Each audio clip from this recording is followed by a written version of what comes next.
Hello guys, in this video I'm going to show you how to make adjustments on your in your video on the InShot application. But first I just want to mention, don't forget to subscribe to my channel, because at 10,000 subscribers I am going to show you my whole YouTube revenue statistics and growth strategy, how to make money online. Now let's jump into it. First of all, open the application on your phone and then click on the video button within the create new section.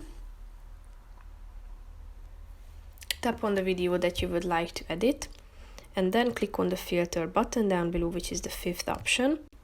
Tap on adjust.